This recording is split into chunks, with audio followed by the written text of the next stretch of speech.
Yo, what's up, everybody, and welcome to Urban Absurdity. I'm your host, OG Ron, and today we got a special guest in the building, man. You seen him on Three Strikes.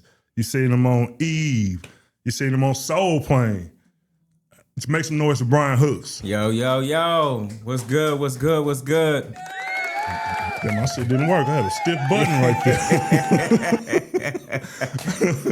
What's going on with it, brother? How you feeling? Chilling, man. Can't complain. Trying to keep everything moving, you know? That's what's up, man. Yeah. That's what's up. Hey, man, I got to say, man, it ain't too often I get somebody in here. Like I was just telling my girl on the way over, you part of that DVD culture where a nigga was like in the house with you, where you get off work or you get out of school and you put him in and you chilling when you watching this nigga run all around the city and stuff like that, bro. Like, so you can tell I'm excited. I know the damn fans can tell I'm excited, man. That's what's up. Yeah, man. It was a time. It was a different time. Yeah. And I think I always appreciate the love and respect I get when I'm moving around the streets.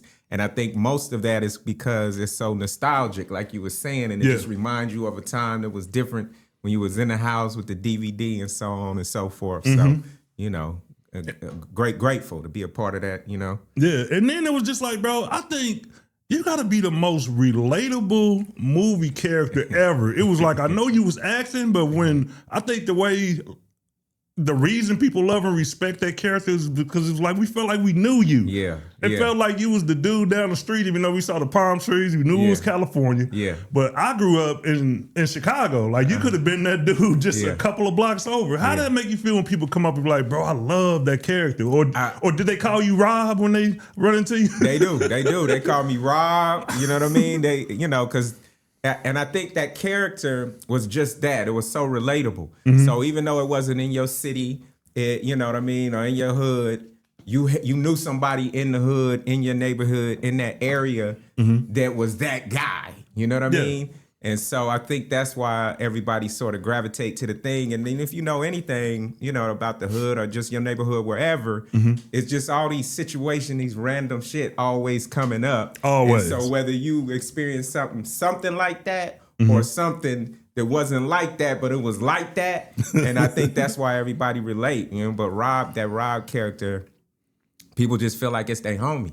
You know what I mean? Bro. You had some of my friends even trying to talk like you. Like you told old girl, I'm about to get off that yak and break your back, bro. There's so many quotables in that damn movie, bro. Yeah. Everybody would be repeating that, asking me why I lead a little homie on stuck. Man, bro, that was the most hilarious shit. We're going to get into that, but I want to take it back. Like, when I get to meet people, like, I want to go back. Like, so where were you born? Bakersfield, California, man. Born and raised, a small little country town in the middle of California. Okay. And so grew up there. Now, although it's closer to LA, it's more an extension of the Bay Area. Okay. So a lot of the feel and the ways and the music stretch down from the Bay Area. And so born and raised there, man. It's a little country boy running around. You know what I mean? LA was close, but so far away. Far as Hollywood and all that good stuff, man. And then graduated, went down south, Los Angeles area to Cal State Northridge, and that's when it all started to, Okay. So when you said it was so close but yet so far away, because we all know, like especially growing up, like LA was where the movie stars were, the singers were, everybody was going there. So when you were growing up in Bakersfield, did you always say like, okay, I'm close. Like, this is the place I got to go to get into acting. Or did you feel like you had to leave Bakersfield? I thought I was going to be playing baseball, sports. So that was my thing. You know what I mean? So I don't think I was, dreaming. I knew Hollywood was there, but still, it was, you had that grapevine, some mountains, and a whole bunch of stuff. It seemed so far as a youngster. You know what I mean? Although, my pops, my family, my mom, then we traveled a lot. But, LA wasn't, it was close. But it was sort of foreign, you know what I mean? It was that place of Hollywood and this and that. And like I say, the Bay Area was more, even though we were further, we seemed more connected and spent a ton of time there as my mom's sisters and stuff and family is there. So it was right there, but it was far away, you know what I mean? And then it wasn't until I left to go to college at Cal State Northridge to where I figure out like, oh, okay, I'm in the epicenter now. You know what I mean? So outside of school, I started running around trying to get my feet wet. And so that's sort of, that was really even though we live so close, my first real experience of being in LA, being in Hollywood, and being able to touch, see, and feel, you know, all the LA, whatever you call it. You know what I mean? Okay, so were there any, like, in your family, were there any actors or like comedians or anything like that? Nah, man. We had a bunch of fools. Just funny ass people. Bunch of fools in the family. We got a whole bunch of those. Yeah. And then Robert Hooks and Kevin Hooks, everybody thinks that we're related. You know, they were on White Shadow, and, you know, Robert Hooks did a ton of things, but we are not related. At least we don't know how we're related, if we are. Okay. So, but, you know, now, man, I'm the first, and like I say, I think we had a whole bunch in my family qualified. Yeah. Because it's some funny cats in the family. Okay. But now I was the first one, man. Okay, so how did you get into acting? Because I talked to a lot of people, and a lot of them have like the same story, like they went to acting school when they were young, and like, so how did it work out for you? And then how did you first realize that you wanted to act? Like you said, you were just playing baseball. Yeah. You thought about baseball. Yeah, it was just that, man. Like I said, in Bakersfield, it was all sports, and, you know, again, although LA was close, that was something like we can't touch that. You know what I mean? Like, you know what I mean? And even that, my parents was like, no, you're gonna go to school, you're gonna whoop whoop. You know what I mean? We ain't chasing no stars. I got you. You know what I'm saying? Like that wasn't on the menu. Straight traditional Yeah, parents. that wasn't none of the options. Yeah. Yeah. And so it was when I left and went to Cal State Northridge, which is in the Valley in Los Angeles. Okay. Again, where I started to realize that, you know, it was all around me. And so long as I was going to school, moms and pops was cool. You know, you do it as long as you handling your business in school, you know, what you do in your spare time, you know what I mean? They open to allow me to explore that, you know what I mean? Because they've always been, you know, a steady figure with my parents in my life for forever. And so what I started doing, because I was majoring in math to teach, and I would keep an acting class on top of that, because I was like, ooh, an acting class. You know what I mean? I didn't know if I can act, but I knew I was a damn fool at times. I'm thinking it couldn't be too much difference. And so I would keep an acting class in school on top of my schedule. Okay. And so the bug just started to grow and grow and grow. And I started to move around LA a little bit and figure out some things. I took one class outside of school, and I figured out, okay, this is the same shit they teaching in school. And I'm already paying for school, so ain't no reason to be taking no acting classes outside of school. So I figured that out. Okay. And then also figured out that you could submit yourself through these magazines and things for films and short films and student films and actual productions. And so at the time it was called Dramalog. Now it's Backstage. It was called Dramalog, and now it's called Backstage West. And so that's when I went and I would look it up every Thursday. I think it came out. I got me one. I seen that they were casting for different things, so I had my little headshot. I would submit myself, and then I submitted myself for a movie called Fat Beach. And so 7 auditions later, I got cast in Fat Beach, and that was my first film that I ever did, and it was the leading role, and it ended up being alongside Jermaine Huggy Hopkins from Juice and Lean On Me, and then, you know, Fat Beach became a staple, you know what I mean? 2 young boys running around the beach, chasing girls and trying to squeeze booties. Yeah. Dope ass concept, if you ask me. Right. So with Fat Beach, like, okay, so we got acting school and then we got Fat Beach. Like, where's the in between? Like, was that the first movie you auditioned for that you got? That was, I can't remember if it was the first movie that I auditioned for, but it was the first movie role that I got. And yes, it was a leading role. And it was just, you know, hard work and hustle. And being ready when the opportunity presented itself. And like I said, I had to audition, come back, audition again, like 7 auditions. And, you know, they liked what they saw. It was an independent film.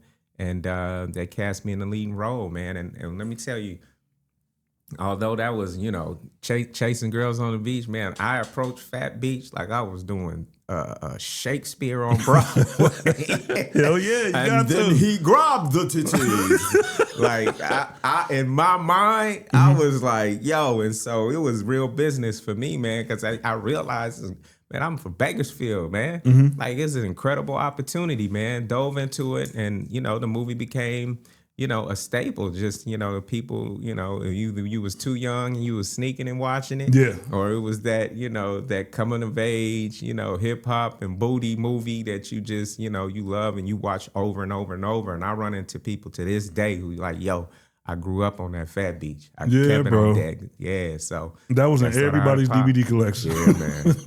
Yeah. And so most people don't realize, like a lot of people would think, well, I ain't gonna say what a lot of people would think, but I've heard like when people talk about you, we sit back and talk about the movies you used to pop, they would say that Three Strikes is your first movie. That was like maybe your 7th or 8th movie or something, right? Yeah, Three Strikes. Yeah, because I don't know if I was on the Eve show or I did Eve show after that.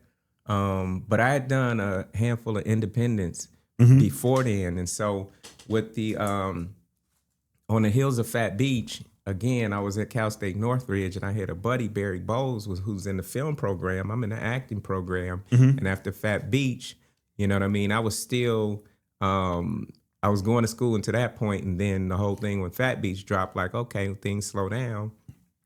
If I get a role, I'll go and handle the business and make that money. If not, I'll be going to school. So after Fat Beach, things started to go. Yeah. But a buddy of mine in film school, he had a small film. He's like, yo, let's do this movie.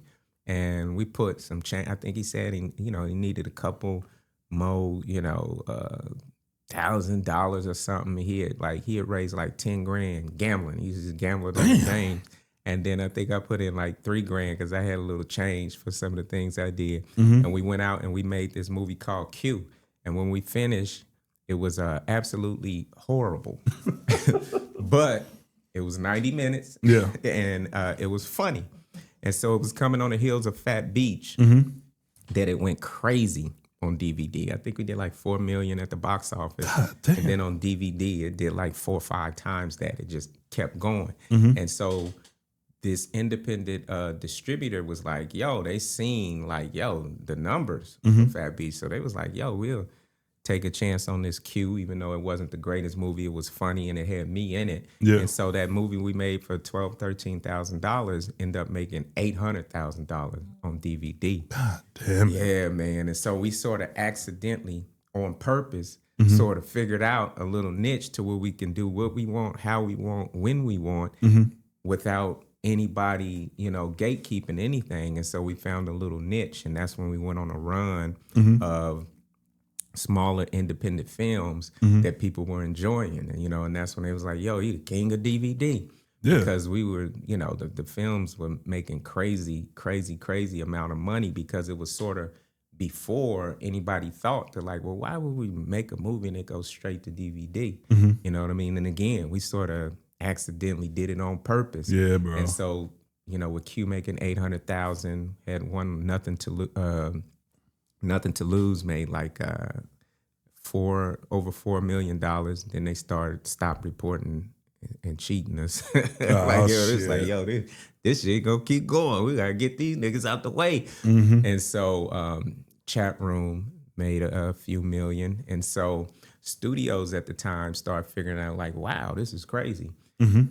Because of our movies, specifically Nothing to Lose, the rom-com, we can make films, some of these sequels that has done, millions and millions of dollars, put them straight to DVD without any overhead and make a killing. And so studios adjusted their model because of the success of these small little films that we were doing. And so it's sort of changed and evolved the industry. And a lot of people don't know that, man. But people going into Blockbusters to get their blockbuster movie, and then it was like, yo, let's give that Brian Huss joint too. Exactly. And they put it in and laugh, man. So, it's been a hell of a journey, man, and it's been a blessing.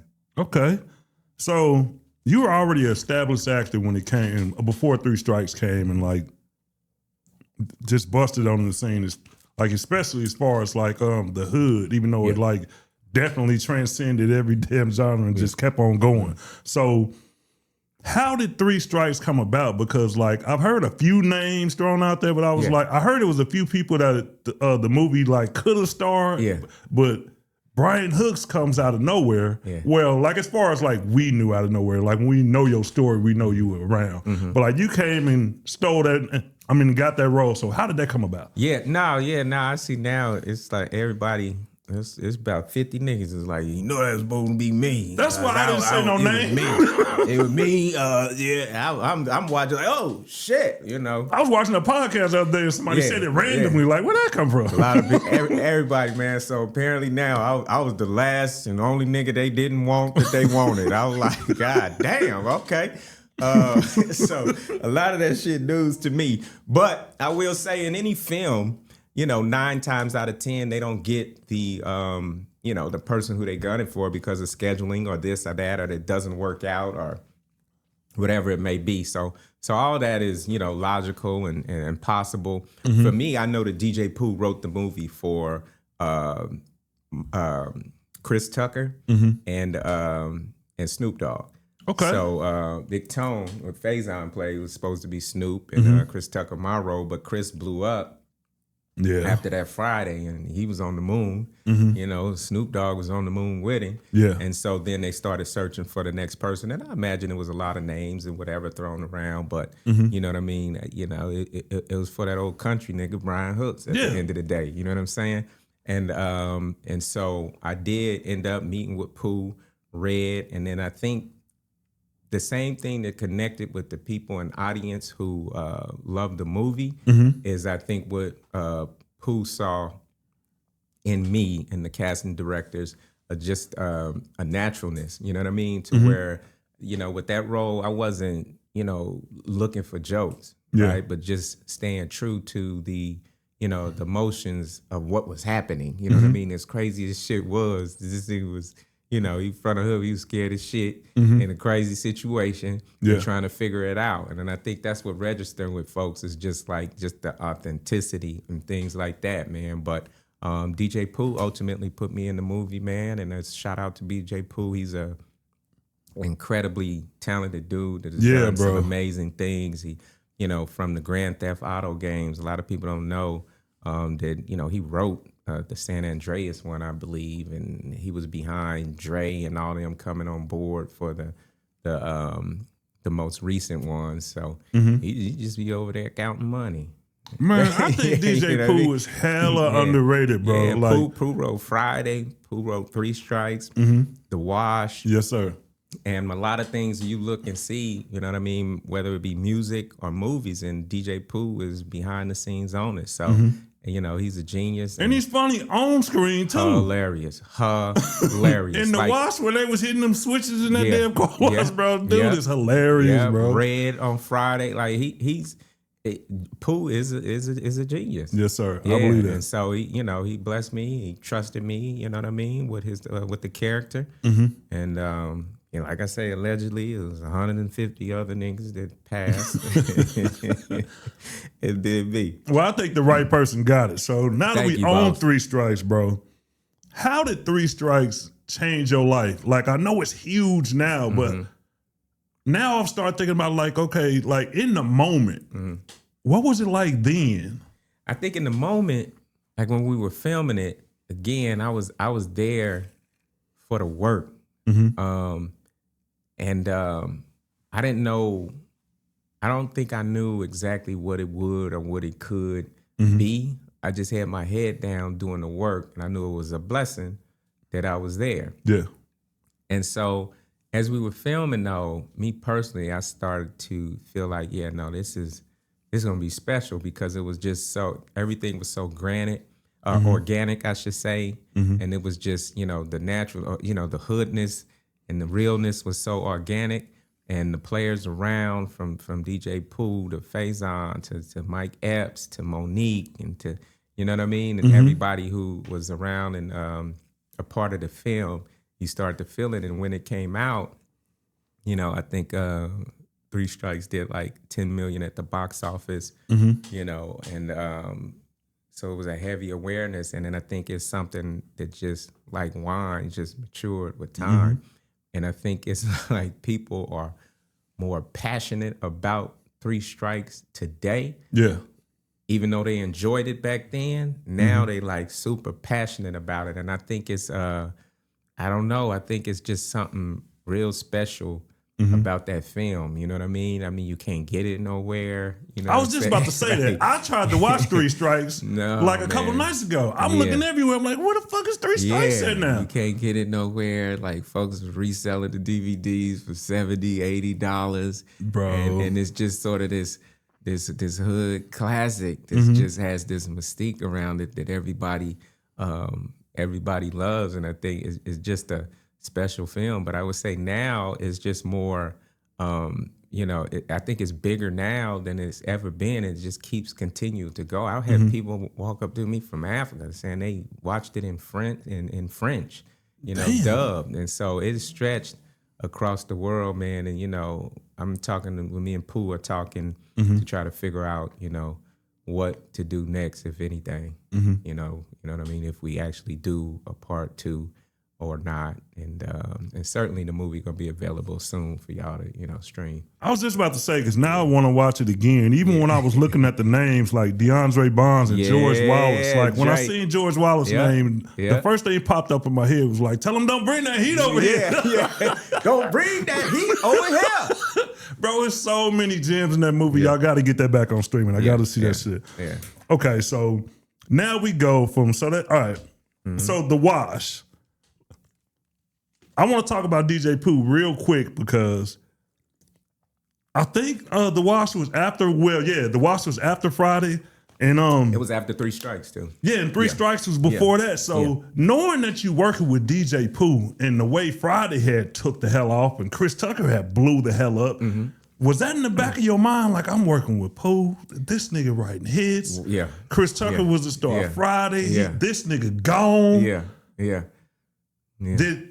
Did a little bit of that seep in your head? But like, bro, I'm about to take the fuck off. Absolutely. Because you got the right setup. Absolutely. I never felt like, you know what I mean? I'm just a country boy from Bakersfield, so I never expected anything. So I never expected like, yo, I'm about to, shoot to orbit. But I was certainly, prepared and ready to do the work. You know what I'm saying? And that's what I was doing. And so it was a lot of people saying a lot of things around that time. But you quickly find out when you get outside the circle of, some of those things, it's a whole lot of other elements that come into play. You know what I mean? Cliques and groups and people, weirdo shit, or just shit that you don't do. Yeah. And so to really go to that next level, a lot of times you have to be willing to compromise your morals and beliefs. You know what I'm saying? People don't necessarily want you to be grounded. They don't want you to have really good sense. They don't want you to be about anything. They don't want you to stand for something. And when you do, your route would be extremely longer because they like folks who they can control, who they can pull left, pull right, up, down, make them hop on one foot. And that's never been me. Yeah. Not to say that I'm this brilliant, I got it figured out, I always had it figured out, but I just come from where I come from, and that's who I was. So I've never been somebody who do something that I don't want to do. Yeah.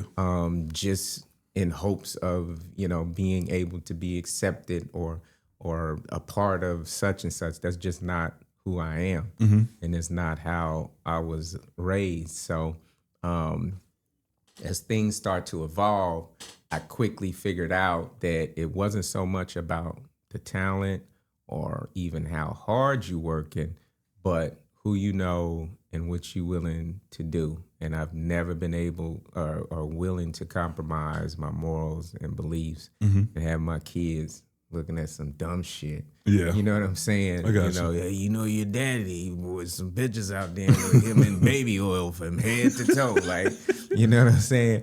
When the files was released, I didn't know nobody who knew somebody who even knew somebody who was on that island. You know what I mean? And that feels good. And with that, it's a longer journey. That's why I've been with my independent thing, and I've been blessed and super successful in that area, being able to do what I want, when I want, how I want, with my independent films, with my niche core audience. It's been a blessing, and it's just, for me, it's just taking the long road. So, you know what I mean? I don't have to do shit that I don't do. Yeah. You know what I mean? And so with that, definitely understand like, that. yeah, I was expecting this and that, but then you sort of see like, oh, okay. You know what I mean? A lot of this stuff I'm not willing to do. So I'm just gonna go around. No, man, come on in, man.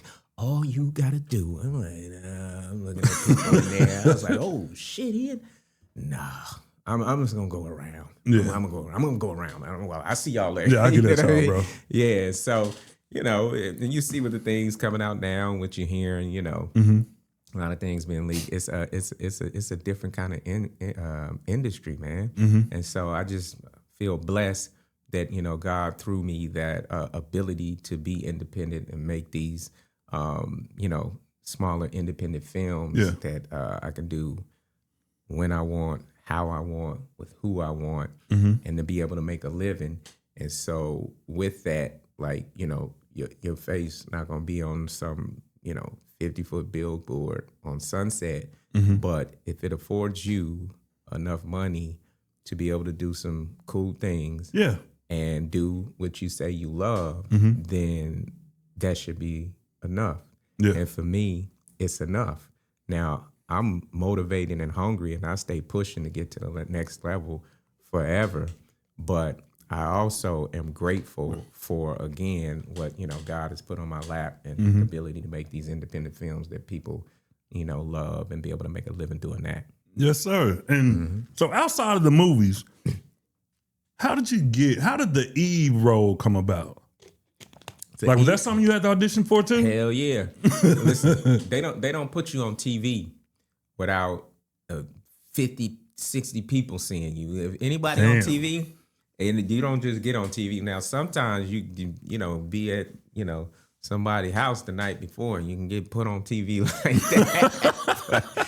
but with this, it was you know, they did a show for Eve. Yeah. And so now they were looking for the cast. And long story short, you know, when you have to audition for the casting director alone, and then if they like you, they bring you back to read with the, you know, the showrunners, you know, producers of the show. And if they like you, they bring you back to read for more, you know, producers. And then they like you, they bring you back to read for the executives of the studio, then the executives of the network. It's just ongoing, man. They are not putting you on that TV until 50, 60 people see you.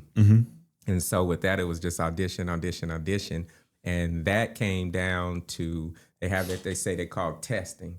Okay. And so they say, okay, these are our, you know, 2 guys or 3 guys that we like, usually narrowed down to 2. And they do your whole deal, you know, which is crazy because the actors be ready to jump off a building because they do your whole deal. And so you see what you about to be making, all that, the whole deal in place, because they can't bring anybody to the network that, you know, they don't have a deal for already, that, you know, because when they're about to choose. And so that came down. So, you know, a lot of times when you testing and then you don't get it, you be like, oh my God, that's $4 million out the window. Yeah, because you know, God just show you the money. He's like, you motherfucker. Hell yeah. And so we tested, and that came down to me and Kel, Kel Mitchell, and we both tested, and then, you know, I was blessed to end up to get the role, and we shot the pilot. And so that's when they shoot one, like a network, I don't know if you know, may shoot like, I don't know, 20 pilots for the season. And then only like 5 or 6 make it to air. And so we shot the pilot. We got the pickup, but they wanted to make some changes. So the 2 guys, it was 3 girls and 3 guys, the other 2 guys, they let go and they recast it. So it was just me who made it past the pilot. They brought in 2 other guys, and then we rocked out for 3 or 4 seasons, and that was a blessing, man. But we had fun on the Eve show. A lot of shows, the people don't get along. Yeah. You know what I mean? Egos, this and that. But Eve, Natalie Distelle, you know, God rest her Rest in soul. peace. Yeah. Allie Landry, Jason George, Sean McGuire. We were all like family. So we would work all day. Lance then and hang Boris out was all on that night. show Yep, too. Yep. But we had so many cameos. Man. We had so many cameos that came through, man. So were you married when you was doing that show? Yeah. Okay, the reason I asked because I was like, you was on there with some beautiful women. Yeah, at yeah, the man. time. I mean, some dope. All the hot girls came through the show. You know what I'm saying? All the hot girls came through the show, man. So, you know, it was a good time, man. Candy all over the place. Oh man. The cookie jar. Speaking of Natalie Desselle, man, like I said, rest in peace to her. How was it working with her? Because she just seemed like she was so damn funny. I remember like seeing on How to Be a Player, which that was like, you loved and hated her on that movie, but that just showed you how good of an actress she was. You know what I mean? Yeah. She was on Baps. It was just like, how was it working with her? She was as brilliant and funny as she was even more funny as a person. She was an amazing person, man. She's from New Orleans, and she had that New Orleans in her, and she was just extremely funny. Natalie could make anything funny. That's why I used to tell her at the time before I was even doing it, I said, now you got to do stand-up. She's like, what I'm going to talk about? Anything. Yeah. Natalie could tell you about her lunch, and it would be hilarious just the way she told you. But everything she said, everything she did, even when she was being serious, was hilarious. The way she would deliver it, the way she would, describe it was absolutely hilarious. And, and you've seen it, you know what I mean, from Baps and all the movies she done and the work she did on Eve's show. She was the real deal. She was hella funny. Man. Yeah. I definitely miss seeing that energy. Yeah. So before I get to Soul Plane, well, I guess we could start there because we talked about Three Strikes. We talked about the Eve show. How did the Soul Plane audition come about? Was that like, or were you just getting tons of auditions after Three Strikes? Well, the thing was, I was on the show. So with that, you miss out on a lot of stuff because back then we were shooting, it's not like today, 22 episodes. And so you shoot 3 weeks, have a month off, 3 weeks, have a month. So you shooting anywhere for about half the year to 9 months a year when you're on a show. So that leaves about 3-4 months for you to do a movie. So for you to be able to do a movie, it has to fall in between that 2-3 months that you're not working on the show. Because when you're on the show, you there, it's a 9 to 5. You go there Monday through Friday or whatever it is. And so we're not available for certain things. So there were only a few things that we were able to read for. And Soul Plane happened to be one of them. And so with that, I went in, auditioned, and pretty much got the role. You know what I mean? And then it was like everybody was on that film. You know Everybody, it bro. It was just like a big party. It could be Snoop, the pilot, Kevin at the time. That was one of his, I think it was one of his first studio films. First, at least one of the first one. And everybody was on there. You know what I mean? And so, man, the list was so long on there. Kevin Hart, Sofia Vergara, Samore, Godfrey, Snoop, Method Man, John Witherspoon, Lala, bro. Everybody, dog. Tom Arnold. Yeah, Tom Arnold, definitely. It was so Terry Crews and Lonnie Love. Yeah, dog, yeah. How did you feel being around those people? Was that one of the moments, if you didn't have it prior to, like, bro, I made it? It was great, dog. It was great. And see, for me, I take it back. Like, I'm from Bakersfield, man, so it was never, a lot of these, actors are a little, you know what I mean? They come with some issues, but for me, and egos, but for me, I always felt like it was a blessing for me to be there. You know what I mean? Like, which it was. And I approached it like that. You know what I mean? So if I was a fan of all these people, in the scene I had with D.L. Hewley. You know what I mean? Forgot about D.L. Yeah, man. There was so many people. You always forget because there was so many of us in there. And so being able to be around all those folks, Snoop Dogg, you know what I mean? Godfrey, doing my thing, man. It was just like, yo, this is crazy. So, of course I went in there and did my thing, and me and some more showed out. And that movie, people love that movie. That's when I go, that's the first thing they bring up. Like when I shot Fool's Gold in Australia, you know what I mean? That's the movie they knew was Soul Plane. You know what I mean? Snoop Dogg. So man, it was dope. But again, there was so many legends on there. So many legends on there, man. Man, with all of those stars, now this is something I've been wanting to know for like 20 years or more. With all of those damn stars, you got a studio movie, you got all of these damn celebrities. How did the movie get leaked and pushed through the hood like that, bro? I mean, everybody has seen Soul Plane. The hood was having premieres. They was having red carpet premieres in barbershops for Soul Plane, man. The hood made a sequel. They had their own part to the song. Yeah, bro. Yo, I've never seen anything like it. And we haven't seen anything like it again since then. Never, movies have been like, oh, a copy of Friday, copy of this, copy of that. But Soul Plane was on another level. And I don't know, I don't even think they know to this point who, when, where, how. But at some point, somebody got their hands on it, dubbed it, and took it to a barbershop in Compton. People got rich off that movie, bro. I think it's people that was selling it that made more than the damn people that was in it. Yeah, they stopped selling on the corner and started slanging Soul Planes, yo. You know what I mean? Yeah, bro. It was crackheads. Yeah, you got that Soul Plane. Yeah, you got this Soul Plane. I've never seen a movie bootleg so crazy. hard. So it was already out there and people had seen it, in every which way, like a great copy. You know what I mean? It was 4K before there was 4K. Yeah. And so when it came out, it was, you know what I mean? Sort of. And then that coupled with the NAACP and all these folks saying, oh, black people don't need to be doing that, which, I dislike. If it ain't for you, turn it off. But it's comedy, you know what I mean? You should be able to have fun and it not, you know what I mean? And not block, people's artistry because it's something you don't like. But man, everybody had it, and that affected the box office because everybody already had it. So my question about that, you were just talking about the criticism that it got. It's many people, because first of all, you could bootleg anything, but if people aren't enjoying it, right?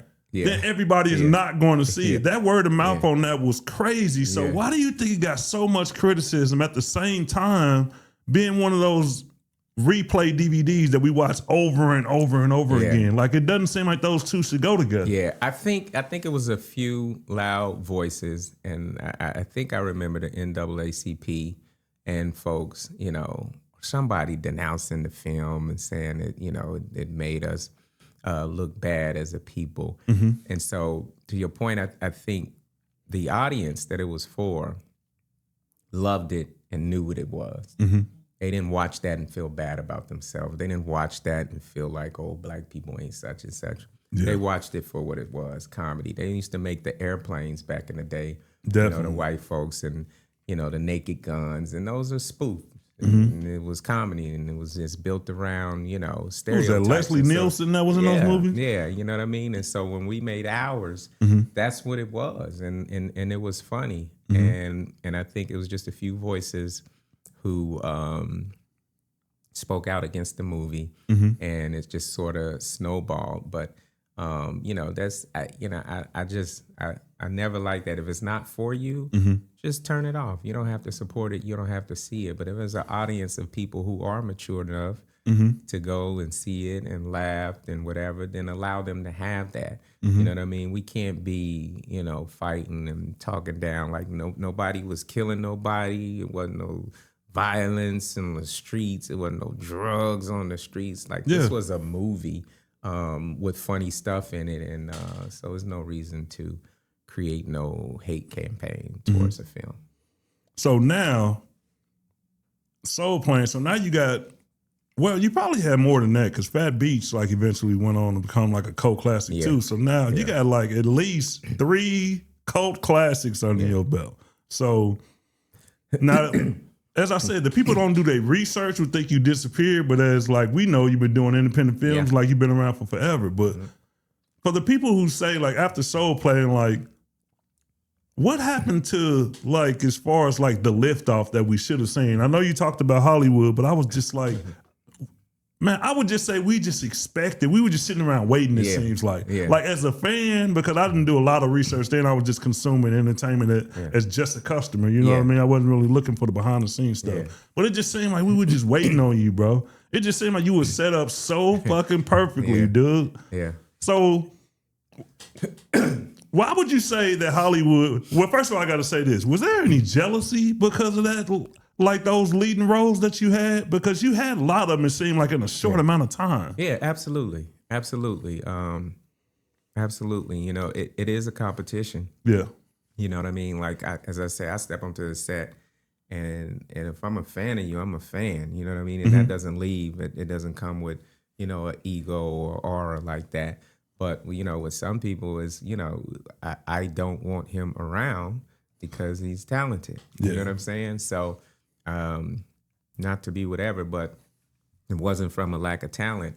And then, you know, at the end of the day, it is just that, you know, that it's a clique and it's groups and it's circles. And if you're not willing to, you know, pander or be a part of that group, whatever that group is or doing, then it's going to be extremely difficult, if not impossible, for you to take the next steps. Right. And that was the thing, man. I wasn't going to do shit that I don't do. You know what I'm saying? And I'm not going to pretend to do it, you know, for you in hopes of you put me in an X, Y, and Z. But a lot of things, it's a lot of people who you are a fan of who did some things that they're embarrassed about. They did some things that they wouldn't want their kids to know about. Right. And that's just the reality. And that's not to say everybody.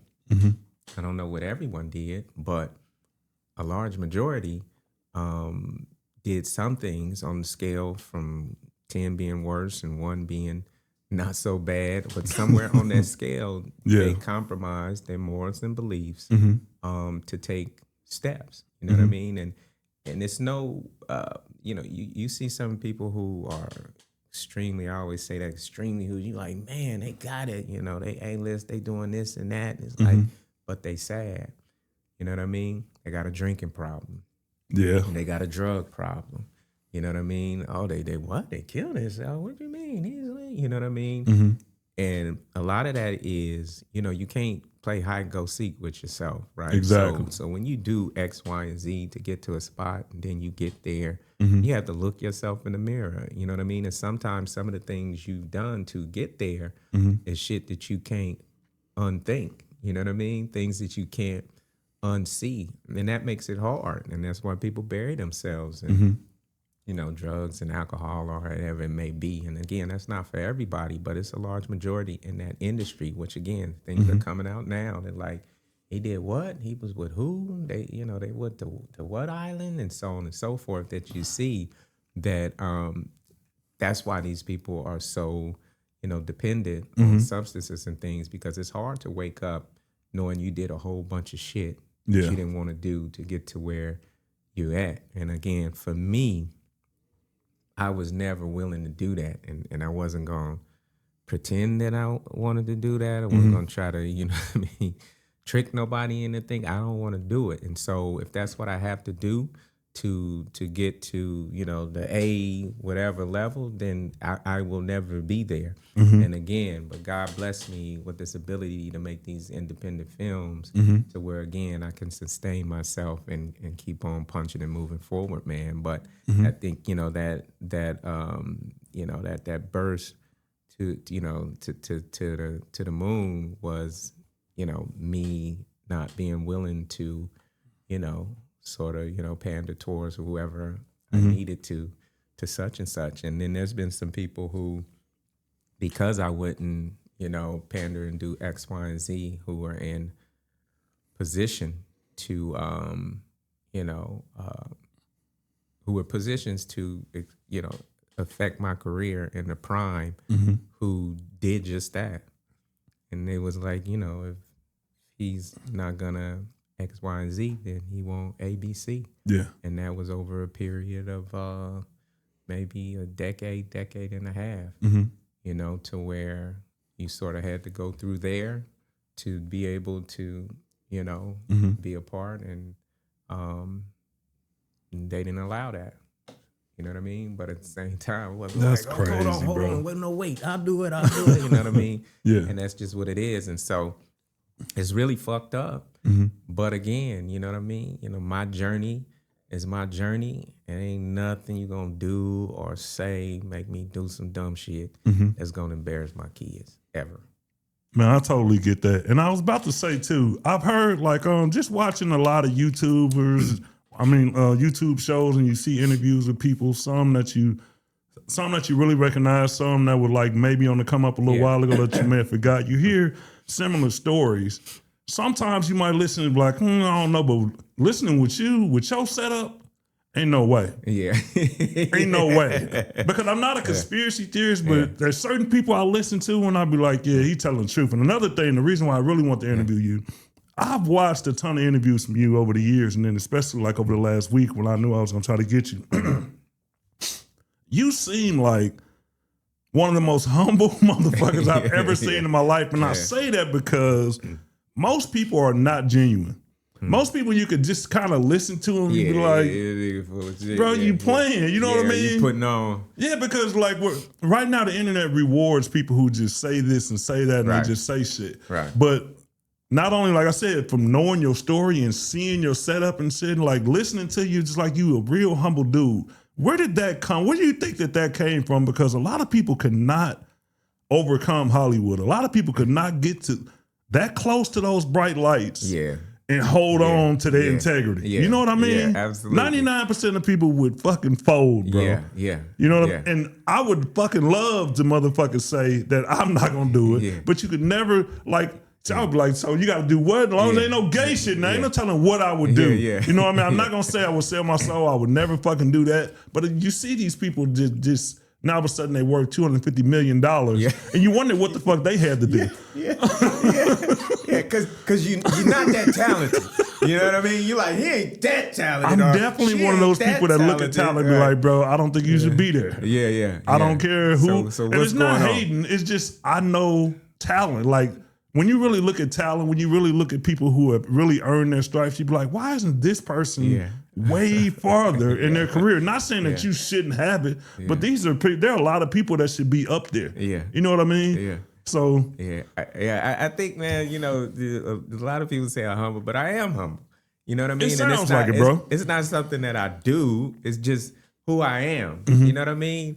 Like, when we was on the Eve show, man, and making all that money every week coming up, I thought at any moment police was gonna kick in the door and we was gonna go, freeze, get on the floor. I knew it. It's too good to be true. You know, but I also understood that at any moment it could end. And the reality is like, we're just blessed to be a part. You know what I'm saying? There's so many brilliant, talented folks, and you know, even when, you know, a lot of times when, you know, these celebrities be assholes when someone, you know, want to talk to them or speak to them or want a moment, the reality is if y'all not fooling with me, then there's no nothing, right? You know what I mean? So if you ain't in a good mood, you don't feel like, nigga, stay home.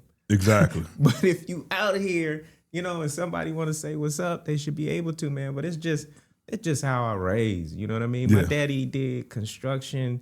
You know what I mean? When it was the cold season, he was out there in the cold. When it was hot, he was out there in the heat. He was up before the sunrise, back when it set. And he did that entire life. He bust his ass.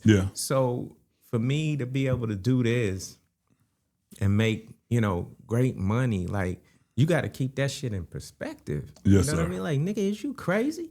You know what Pops did? You know what I'm saying? Like, and what you doing is a 10th of the energy. Like, stop it, man. But this industry attracts unstable individuals. You know what I mean? They're usually really insecure, and they feel like if I become a star, then that's going to make everything better. But it really just amplifies whatever you got going on. So if you're a little insecure, you're going to be a whole lot of insecure as you Yes, make sir. it. If you're a little bit of an asshole, you're going to be a huge asshole. Mm-hmm. If you do a little bit of drugs, you're going to do a lot of drugs, and so on and so forth. So the type of person who like, oh, I want to be an actor and I want to be, you dealing with most times a person who ain't got the best foundation anyway. So they not gonna let you gotta just do it one time. They not letting that stand between it. You feel me? I was going to school to be a teacher. I love kids, you know what I mean? So I don't feel like I have the makeup or the whatever as a, you know, celebrity or whatever you may have be. But a lot of these people foundation ain't solid anyway. So Right. when somebody approach them with some, hey, let's do this, or hey, let's do that, you know, it's not even a hard pitch. Yeah. You know what I mean? Sure. You know what I'm saying? Yeah. And that's what you see. You're not these, you know, entertainers are entertainers. They're talented in their own right, but you know, it's not like, you know, they're writing code or, you know, doing heart surgery or brain surgery or things like that. So, and then you see some, you know, folks that they just whacked out. You know what I mean? They're like, they be doing this and they be doing that, and you know, they crazy because they've been made crazy because of the shit they seen and done. You know, a lot of that shit, you do crazy shit, bro. Yeah. You can hide it from me and you, but you was there. You can't play hide and go seek with yourself. You definitely can't hide from yourself. No, I'm talking about 1,000, 1,000, nigga. When you open your eyes, you found yourself. And so, you know, it is. You get to a certain point and, you know, most people are not going to let, you know, one wild, crazy act or whatever it may be stand between them and what they've been fighting for. Because, you know, you did all this work. You bust your ass. And now you can say, I'm getting to the 90-something% and just one thing standing in between me and, you know what I mean, and everything I think I want. And so, you know what I mean, they do it. And I think most times it doesn't set well with them. I mean, but for me, that shit has just always been the most insane, crazy idea. It was never tempting. It was like, that is wild. Yeah, you know because I mean? you don't So for even me, know it if these didn't register motherfuckers like- is gonna really come through on their part of the bargain. Right. Anyway, Right. like even if you were that, Right. like I make And jokes some about don't. that. Some don't. Yeah, Some exactly. don't.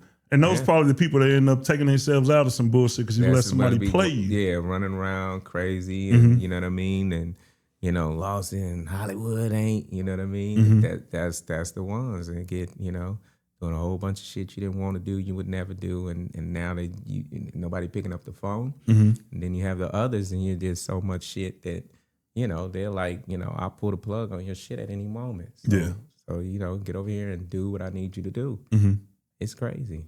It's It crazy. definitely and is, that's on bro. all levels. A lot of the people you love, man, you know what I mean? You know, some of them did some wild, crazy shit. You know what I mean? And I was just, I just never indulged in those circles because, and then it wasn't even like for me, like, I don't even feel like it was a conscious choice. It was just everything, my spirit, my soul. It's just like, I ain't doing that.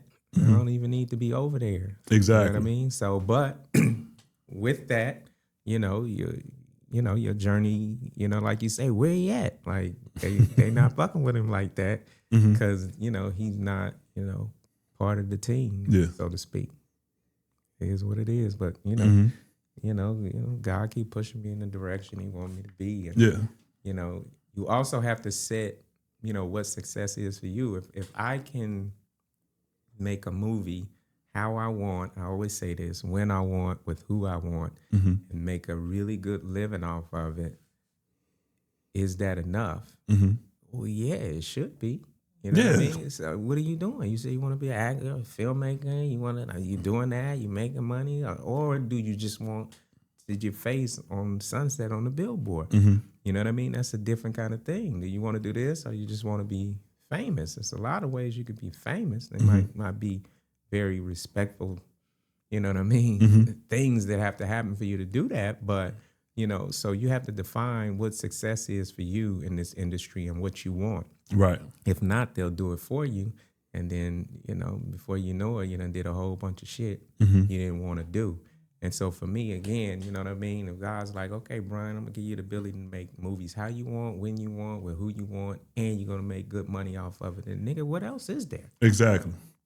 You know what I'm saying? What else is there? You know what I'm saying? I totally feel you, bro. You know, what are you trying to do there? You don't know what you're trying to do if that's not enough. Right. Unless you just say, no, I want my face on the billboard. Nigga, well, buy one. Exactly. Buy one. Exactly. Don't do that. You know what I'm saying? But some of us don't feel like our work is you know, verified or legitimate if, you know, such and such them didn't, you know, if they didn't make it. Right. Or if it wasn't through a studio somehow, your shit is less. If that's your goal to do studio, that's great. I still audition or whatever to do studio. But if you have the ability to, you know what I mean, to make things happen on your own, you have to figure out what you're doing. Yeah. You got to know what you're trying to get. You know what I'm Right. saying? Because if you don't, they'll define it for you. And you know what I mean? You'll be walking around crazy. Man, I definitely understand because, like, trust me, I've never been anywhere close to Hollywood, but just like on the minor level that I have done it on, like I did my podcast, I started my podcast in 2020 during the pandemic. Quit my job because I didn't want to be around the zombies. Everything was like a fucking movie and shit like that. Right. Started my own podcast. I started interviewing celebrities instantly. Like I probably interviewed like 20 celebrities in those 2 years. Word. And that showed me like, bro, you could do whatever the fuck you want to do. People looked at me like, bro, you taking your 401k and doing what? Like, motherfucker, I'm not doing this. You know, I don't even know how long the world gonna last. After this shit, I'm about to go live my life. Right. Fell off because I know the business, blah, blah, blah. Moved to Atlanta, been here a couple years. I came down here with big eyes, as they say. Like, this was my California that I went to. Right. Came down here, I'm reaching out to people like, okay, I'm like, I got a resume. People see me. I've interviewed these people, green as fuck. Like, yeah, these people gonna fuck with you. These people did not fuck with me when I came down here. I had to fucking sleep on an air mattress for a year and blah, blah, blah. So me being the person I am now, like I get to sit and talk with real accomplished people like yourself and others and stuff like that. So it's like there's nothing nobody will be able to offer me like, hey, we could put you in with these people. Motherfucker, I can get in with them people myself. I just know I have to get myself together. Right. Because if I can't talk to a certain person, then it's not my time yet. Right. You know what I mean? Right. When I reached out to Brian Hooks and he reached back, it was my time. Right. You know what I mean? So Right. that's how I look at it. So that's why I say that you seem like a real humble dude because the thing you talk about, and you're not one of those people that comes off like they mad about some shit. When a motherfucker's online mad all the time, I look at them like, bro, you might have did something they just didn't pay you. Like, you mad as fuck. You did a favor and they didn't, they just didn't give you your check. Right. Man, so I got to ask you this. I know you met Michael Jackson. I heard that story, so I had to throw that in there. Was that the biggest, even though this sounds like a dumbass question? The biggest. How was it? You got to tell me about this. It's the biggest. It's absolutely amazing. It was crazy. I forget. You know what I mean? I might have a big head if I remember that I might met Michael Jackson. I was like, don't look at me in the eyes, nigga. Shit. But I always forget, man. I always forget that. That's how you know that you lived a hell of a life. It was single-handedly, and I'm a fan of everybody. And most people I work with, I'm a fan of theirs, you know? But with Michael, that's another level, man, because this is the dude, it ain't too many people. People passed out. Yeah, bro. He would go to people dying Asia and they would pass out in Asia. Don't even know what he's saying. You know what I'm saying? Like, it's crazy. So that's a whole nother level of whatever. And so, you know, me being a fan of just people that, you know, regular celebrities, when I went there, it was amazing. It was through Steve Manning, who, you know, Steve, anytime he ever needs something from me, then he took me to see Michael Jackson. He got it, you know? Wow. And so long story short, it was one of the kids' birthdays. I think one of Jermaine's son's birthday or something. And he was like, yo, I'm in town. You want to ride up? It was literally like 7 to 8 kids and us. So total maybe like, 10, 11 people? And so we rode up, you know what I mean, from L.A. to through Santa Barbara. He lived over there in Neverland, man, and went in. People was like, no cameras, no whatever, no picture. You know, Mike, I'm letting you into my house. No pictures. You know, all right.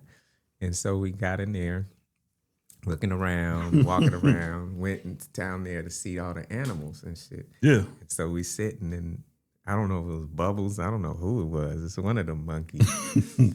And they was just looking. And it's like, they look like real niggas, man. God damn. And they was just like, he was looking. And then it was sort of motioning like closer, closer. And it's like, yo, this shit is crazy. And then so we got to the gate and on everything, that mother said, and spit. And I had to jump back. I'm like, you motherfucker. What the hell? Try to lure us closer and then spit and try to spit on me. I'm like, yo, I promise you. Wow. Try to lure us closer to the gate and try to spit on me. And I was like, You yo, motherfucker. this is crazy. And so that blew my mind, but I was excited. I was like, yo, this nigga got jokes.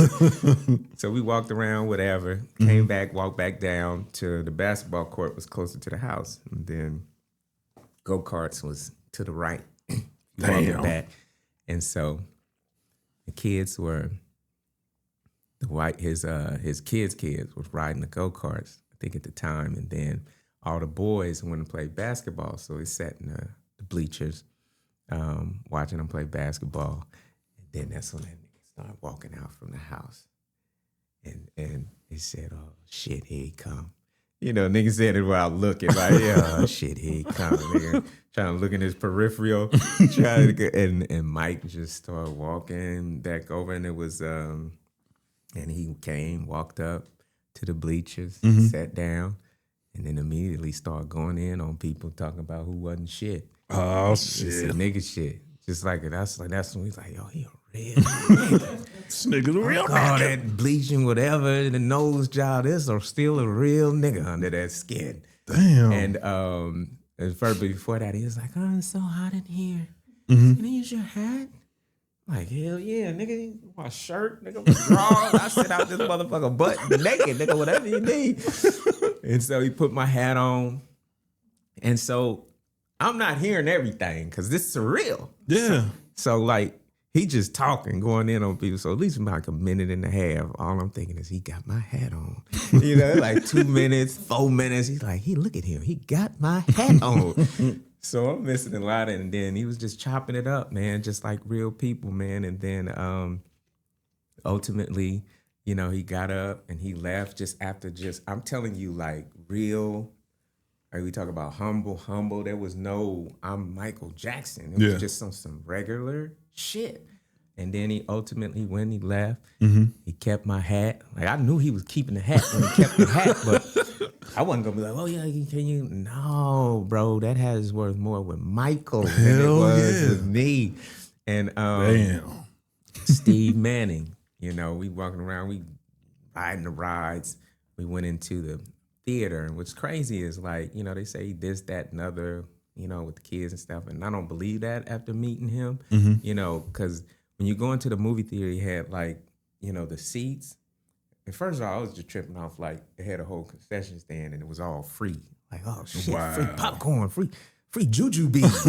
Oh, free Raisinets. I don't even like Raisinets. Nigga, I took 2 of everything. I want some of all this shit. Yeah, like, ooh, do we gotta pay for them? No, it's just, but in the back, you know, a lot of kids who are in hospital and sick, you can't, you know, they weren't able to come, you know, or because they have to be hooked up. And he had actual hospital bed rooms in the back to where they could be hooked up and still enjoy the movie with the rest of the kid. And it's like, just don't do all that shit, I feel. And then, you know, you just demon at night. And it just didn't, we never know what is what, but nothing I got from there felt that way, man. He went above and beyond. Like that stuff, like he loved it, but it was also, he catered and he allowed people to come there and enjoy that shit. You know, and mostly kids who were sick. And so, you know, Steve done brandished, you know, long story short, a disposable camera. Oh shit. No. He told us to take the digital camera. So he's like, where's your camera? I was like, man, the camera's in the bag. So this nigga got us taking pictures and shit. And and this security comes over. He's like, we're gonna need your camera. Like, we ain't see nobody. But if you had common sense, you should have known, nigga, that there's cameras everywhere. Yeah, bro. Steve is his fault because he got to talk us into this shit. No, it's fine. Keep the camera. Man, we tried to take some pictures. When I tell you, man, we felt so shitty. Like, this nigga done let us into our home. Right. His only thing was, nigga, you get all the jujubes and popcorn and Coke you want, your basketball court, you know, and just don't take pictures. And we saw some nigga shit. We done took. I felt so bad, bro. Just one condition, don't take. Yeah. And we did it. And so he's like, yeah, he erased it out. He took the pictures. He said, erased it. It was like, yeah, now erase the erase. Like, oh, y'all don't speak good Spanish, English, but y'all know how to. And so we did. And Steve, this nigga done brandished a throwaway, and they can still manage to get a picture. He said, hey, y'all look together. I'm like, but man, that's hilarious. It was an amazing experience. Yeah. Amazing experience, dog. It was just so surreal, man. I'll never forget that. Man. Yeah. God damn it. All right, speaking of kids, before we wrap this up, I saw that you like be teaching kids how to like shoot movies, like the art of film and stuff like that. Like what made you want to do that? I think, I was, like I said, I was going to school to be a teacher. So I've always wanted to teach and whatever. And I just got to a point where I was making these independent films and it was great, but it was starting to like, my folks like, man, you excited? And the reality was like, not really. You know what I mean? Yeah. Like it's become mundane. And then my uncle, is sort of like my mentor. And it's like, it's because you don't, long story short, you don't have a why. Like, why are you? And I'm like, well, because I want to make some money. What do you mean, why? Yeah. It's like, yeah, but why? And it basically said you have to find a purpose behind the shit you're doing, and that's gonna fuel you and get you excited. And after much, going back and forth and this and that and talking, what else I was doing? I wanted to teach. You know what I'm saying? And God gave me this incredible, gift to be able to make films and, where people, recognize me as, as a talent, celebrity, whatever. And so I ended up combining the two. Yeah. And I said for them, I'm gonna pinch off like 10% of myself and what I do and cater towards the youth. And so what I do is I pull these kids from, the inner cities and allow them to be a part of the production, hands-on, and then online we do classes, and always pulling some of my friends in the industry who they know to speak and say what's up to them. Anthony Anderson came through for me. JB Smooth came through for me. Sometime Billy Washington, before he passed, he was a stunt man and did all kind of big stuff. So they get to see him meet these folks. Craig Robinson from The Office and all that stuff popped on and hollering at me. So, they learn the ins and outs of filmmaking. But what's bigger, even if they don't want to do that, they come away with the idea of like, if I could do that, if I could touch those people, if I can be a part of that program, I could do anything. Right. I'm not confined to this block. You know what I mean? Because, if you are in a neighborhood to where it's gangs, crime, and drugs, it's highly unlikely that you're going to make it out because your mentor is going to be gang members, you know what I mean? Gang members, drug addicts. And when you have a kid who, that's all it around, those folks gonna make them feel like family. And a lot of these kids are searching for that. So this is just showing them something else, something different, and allowing them, we hope to dream beyond their circumstances. You know what I mean? And so that's sort of what the program is. And while we're doing filmmaking and meeting all these cool people, once you slice into that cake, it's a mentorship. You know what I mean? And there is no high, no excitement like just giving without expecting nothing back. You know what I mean? There just isn't. So, and I just found myself like more excited about that, fooling with the kids and them getting excited. And this dude lost his mind. He was like, Craig Robinson. It's like, yo, that's The Office is my backdrop. Yeah. You know what I mean? For my thing. And so it's just exciting and great to feel them. And it's just now it was like, that's my why, that's my purpose. Like you can, you can go and you can make a dope film and you can make a lot of money, but what if, you gave a little energy and spent off of that, a 10% towards, making these kids feel good and giving them something they can run with. And it just flipped everything I'm doing. And I was 110% excited about it again. And it's Left the Bang Entertainment and just loving it, man. That's my youth program. That's dope, man. That's dope. And if you're taking any 48-year-old kids in your next classes, just let me know, because I want to know a few things about film. I got you, man. I got you. Man, bro, I got to say, it's been dope having you on, man. These are the moments I live for. I started podcasting so I can have conversations with people that I look up to and respect for what they do. And as I said, you was the DBD king. I've seen your face more in my lifetime than some of my own family members. You know what I mean? So this has been really fucking fun, really fucking dope. Like, man, I like that. Like I said, you're a humble dude. You sit here, like, you don't have no problem answering questions and shit. Some people be a little bit too Hollywood. Like, some people, like, I've interviewed some people, they ain't even in Hollywood and they act in Hollywood for me. Like, bro, goddamn, man. So I really appreciate you for coming on, man. It's 100%, been dope, man. And congratulations on your podcast, man. You doing it, and a lot of people gonna, you just gonna come as you continue to elevate. You're gonna see more and more of the bullshit. But it's such an independent time now to where you can put out the work directly to the people through the YouTube, through the Facebook, through the social media, and allow it to grow organically that way. So, you know what I mean? Keep doing it. It's a big deal, man. You know what I mean? Like, you doing what most people, we don't have the balls or the courage to do it. You know what I mean? And everybody around you tell you, not to do it, or that's too risky, man. But you doing the right thing, dog. And you just got to keep on pushing. And the only way this won't get to where you want it to be is if you stop. Right, bro. Now you never know if you, one day away, 1 week away, 1 year away. You just got to put your head down and do the work, and it'll organically become what you want it to, dog. I promise you. I appreciate that, man. I'm going to clip that shit and just have it as my ringtone. Yeah. I appreciate you, bro. We out of here. Peace.